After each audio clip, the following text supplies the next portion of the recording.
bullying is victimization. It's not just a conflict.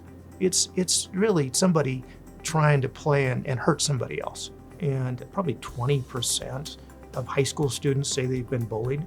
And with cyberbullying, there's no accountability. And so it really leaves folks vulnerable. The challenge that social media presents, the thing is, it takes on a life of its own because it's not between two people, it's with the cybersphere. And so it creates all sorts of rumors and innuendos that aren't true. And then if you're an athlete or you're a young person in general, you feel helpless. I mean, what can I do? Because your social identity ends up being a very important part of your life. And people are saying false things about you, and you really don't have enough ego strength or confidence to fight it all the time.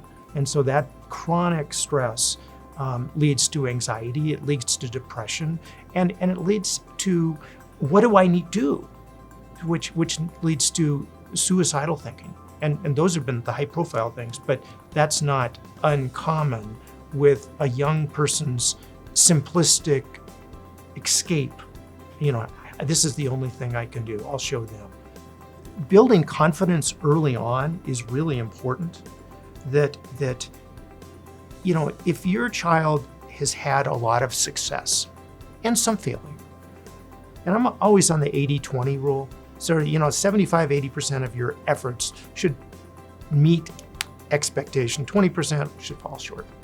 That helps the brain sort of cope with, this is stressful, I can do it. So it's not 100% success, oh, you're great at everything. It's not 50-50, you know, it's you build that capacity and you build that internal narrative in that child. Now, when you get to middle school, that's the land of bullying. That's where people going all through the transition into adolescence, and they're not feeling great about themselves. And so oftentimes the solution is to put down somebody else so you feel better. And if you've helped kids early on, they just sort of go, oh yeah, that's just whatever, you know. As long as it's not violent, there's not a weapon involved, or you know, they can identify it and then go to those in authority that can do something. In a school, you want to talk to the administrator. You know, if you tell the teacher and the teacher does nothing, you go up the chain of command to the superintendent. I mean, this becomes a legal issue. On the lower side, however, for kids that are doing this, oftentimes parents talking to parents is enough. You certainly just don't let the kids work it out. That's a recipe for failure. It's been shown over and over again. And it's not about mediating the problem, it's about stopping the problem. And so one parent says, I'm really concerned about this is what happened, according to my child, and you should probably talk to your child because this can't happen anymore.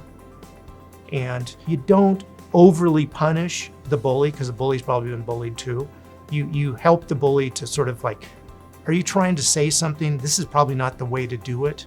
And this is going to cause all sorts of other problems. It's not going to make your life easier. It's important to identify and combat bullying immediately and not let it fester. If you're a teacher, if you're a coach, if you're a parent and you see bullying, you need to take action and you need to take definitive action.